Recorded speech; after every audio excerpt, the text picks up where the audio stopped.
नमस्कार, आप देख रहे हैं अक्षत न्यूज लाइव टीवी। क्या आपका बच्चा स्पोर्ट गतिविधि में रुचि लेता है और शहर से बाहर खेलने जाता है तो यकीन मानिए वे पूरी तरह से सुरक्षित नहीं है। गुना शहर में खेल गतिविधियों के नाम पर ऐसे तमाम लोग शामिल हो गए हैं जो कहीं न कहीं आपके बच्चों को बाहर ले जाकर उनके भविष्य बर्बाद करने पर तुल गए हैं। शहर के जाने माने पत्रकार आनंद सिंह लोढ़ा ने कैसे इस रैकेट का पर्दाफाश किया है, आइए जानते हैं उनकी जुबानी ये पूरा मामला। आनंद सिंह लोढ़ा जी अपनी प्रखर पत्रकारिता और सामाजिक सरोकारों के लिए जिले में विशेष पहचान रखते हैं। पत्रकार हितों के लिए आप अग्रणी रहते हैं, साथ ही साथ समाज में जो फैली विसंगतियां हैं उन पर भी आप समय समय पर तीखा प्रहार करते रहते हैं। हाल ही में जिस तरह से आपने तमाम ऐसी चीजों को उजागर किया जो कहीं ना कहीं समाज विरोधी हैं, सभ्य समाज के लिए हानिकारक है, इसके बाद निश्चित रूप से जो लोग होते हैं इस तरह के वे पलटवार भी करते हैं और शायद यह कोई नई बात भी नहीं है। तो आनंद जी, आपसे ही जानना चाहेंगे कि किस तरह की जो चीजें हो रही हैं अनैतिक। त्रिपाठी जी, बहुत बहुत धन्यवाद। आपके चैनल के माध्यम से मैं सारे शहर की जनता को सर्वप्रथम दीपावली की शुभकामनाएं देता हूं अग्रे।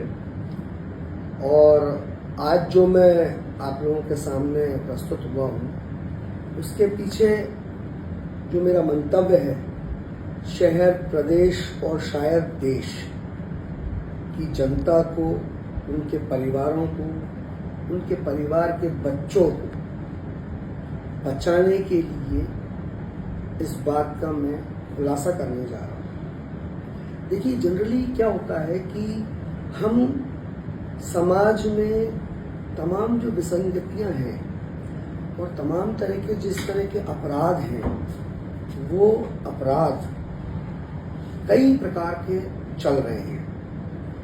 पर इन दिनों पत्रकारिता में एक नए तरीके का अपराध का मैंने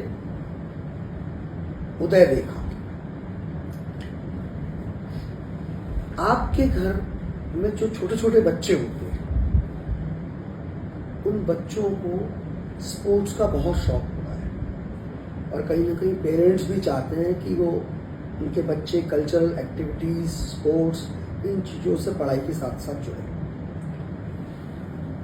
स्पोर्ट्स के दौरान एक घटना मेरे सामने बहुत जबरदस्त तेजी से प्रकाश में आई। एक स्पोर्ट्स फेडरेशन गुना की चल रही थी, उसका एक मामला मेरे सामने प्रकाश में आया। तो जब मैं उस मामले की तह पर गया तो मैंने एक जबरदस्त क्राइम को देखा और उस क्राइम को उजागर करने के लिए,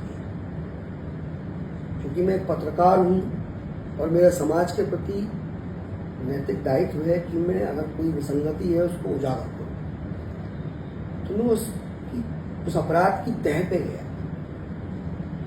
उस अपराध में मैंने ये पाया कि एक स्पोर्ट्स खिलाने के बहाने हम अपने बच्चों को भेजते हैं और जब वो स्पोर्ट्स खेलने जाता है तो उससे कहा जाता है कि बेटा आप स्पोर्ट्स अच्छा खेल रहे हैं, अब आपको हम स्टेट खिलाएंगे, नेशनल खिलाएंगे, इंटरनेशनल खिलाएंगे। तो आप अपने बच्चे को बड़ा गौरवान्वित महसूस करते हुए कोच के साथ आप बाहर भेज देते हैं। वो कोच उन बच्चों को लेके जाता है, बाहर जाकर उनको होटल में ठहराने के बाद चुपचाप से नशीला पदार्थ खिलाकर उनको बेहोश कर देता है और बेहोश करने के बाद उनका वो बलात्कार करता है, जिसमें 12 साल 13 साल इस उम्र की बच्चियां शामिल हैं। ये घिनौना चेहरा मैं आपको दिखाने जा रहा हूं। और उसके बाद उसकी जो वीडियो बनाते हैं, जब बच्चा थोड़ा होश में आता है तो उसको चुपचाप वो वीडियो दिखाई जाती है और उसको धमकाने वाले लहजे में समझाया जाता है कि हम ये तुम्हारे माँ बाप को वीडियो दिखाएंगे, तो हम जैसा बोले वैसा आपको करना है। तो उसके तहत उस बच्चे से कहा जाता है, तो उसको निर्देश दिया जाता है कि आप अपने घर में जाकर चुपचाप पेरेंट्स कहाँ पर सामान रख रहे हैं, कहाँ पैसे रख रहे हैं, कहाँ आपकी घर का ज्वेलरी रख रहे हैं, उसको वॉच करोगे तो वो चुपचाप हमको ला कर देगा। धीरे धीरे वो बच्चा उस ब्लैकमेल और टॉर्चर में आकर उस चीज को अंजाम देता है। और माँ बाप अनभिज्ञ हैं, उनको ये समझ में नहीं आ रहा कि उनके घर में एक अपराध चालू हो चुका है। उनका बच्चा अपराध कर रहा है, चोरियां कर रहा है, उसको चोर बना दिया गया बच्चे को, और पेरेंट्स का कहीं भी ध्यान नहीं जाता है इस बात पर, क्योंकि उनके दिमाग में वो पिक्चर ही नहीं है कि इस तरह की भी घटना कोई हमारे यहाँ घटित हो रही है। तो जब वो बच्चा उस चोरियों को अंजाम देकर तथाकथित लोगों तक उस चोरी किए हुए पैसे और जेवर को पहुंचाता है और उनकी फीडिंग करता है, उनको चीजें पहुंचा कर उनको पोषित करता है, धीरे धीरे जब बच्चे एक समय गुजरता है, चीजें नहीं मिलती घरों में, तो माँ बाप ढूंढ मचाते हैं उन चीजों को। तो उनका शक घर के अक्सर नौकरों पे, आने जाने वालों पे, रिश्तेदारों पे, तमाम जगह होता है, लेकिन वो कभी सोच भी नहीं सकते, वो कल्पना भी नहीं कर पाते हैं कि उनका बच्चा इस कार्य को अंजाम दे रहा होगा। तो उस बच्चे के अपराध को अचानक वो पकड़ते हैं, पकड़कर उस बच्चे से पूछताछ करते हैं। वो बच्चा सच उगलता है। सच उगलने के बाद ये पूरी चीज खुलती है और फिर तथाकथित पर एक बड़ी कार्रवाई होती है। पॉस्को एक्ट में मामला दर्ज हो जाता है और मामला दर्ज होने के बाद केस चालू होता है। तो मेरा कहने का आशय ये है कि ये अपराध का एक नया स्वरूप है जो सामने आया। हमने इस पूरे अपराध पर स्टडी करी, इस पूरे अपराध की पूरी तह तक जाकर इस गिरोह का पर्दाफाश किया। क्योंकि पत्रकारों का काम है, जर्नलिस्ट एक डेंजर वर्क भी है, लेकिन पत्रकार एक निडर व्यक्ति होता है और उस पर इन चीज़ों को उजागर करने को लेकर कई तरह के हमले, कई तरह की साजिशें उसको शिकार होना पड़ता है।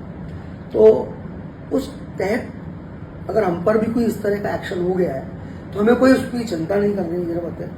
हम सब चीज़ों से तैयार हैं, कानून अपना काम करेगा और हम अपना काम करेंगे। देखिए, मुख्य बात यह है कि समाज को आज ये समझना होगा कि आपके घर में जो बच्चा है उसकी मनोवृत्ति क्या कभी बदल रही है, क्या उसके मनोवैज्ञानिक दबाव को आप महसूस कर पा रहे हैं। अगर आपको उसकी गतिविधि में संदिग्धता दिखाई दे तो आप अपने बच्चे को तुरंत ही प्यार से बैठाकर उससे बात करें। उसके हाव भाव में अगर कोई परिवर्तन आ रहा है तो उससे बातचीत करके उस बात को खोलें, खुलासा करें। और अगर आपके घर में किसी तरह की कोई चोरियां या इस तरह की कोई सामान गायब हो तो तुरंत अपने बच्चे से भी उस चीज को टैली करें, क्योंकि ये अपराध आपके हमारे किसी के भी घर में घटित हो सकता है। ये अपराध का एक नया स्वरूप है।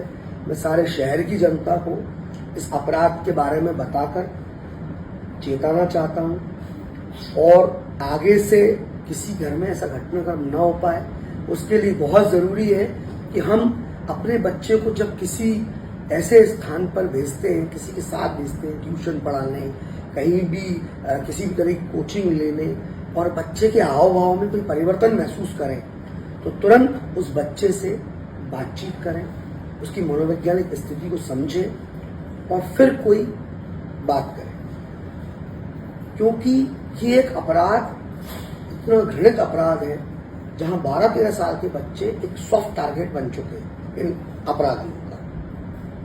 तो मेरा आप सबसे अनुरोध है कि कृपया अपने बच्चों पर फोकस्ड हो जाएं और अवेयर हो जाएं, और ऐसी किसी भी जगह पर, चाहे वो स्कूल में जो ले जाते हैं लोग, जो पेरेंट्स अपने बच्चों को कहीं भी मीटिंग्स में या कहीं भी बाहर किसी भी तरह की एक्सरसाइज के लिए बाहर भेजते हैं और अकेले भेजते हैं, तो उनके साथ कहीं ना कोई ऐसा अपराध तो नहीं घट गया है कि जिससे वो बच्चे डर गए और आपके घर में अपराध को घटित करवा रहे हैं। तो आप कृपया आप सभी से अनुरोध है कि इस पर विशेष रूप से ध्यान दें। यह अपराध का नया स्वरूप आया है जिसको मैंने उजागर किया। ये पत्रकारिता का धर्म था और जरूरी है आप सबको अवेयर करना। धन्यवाद।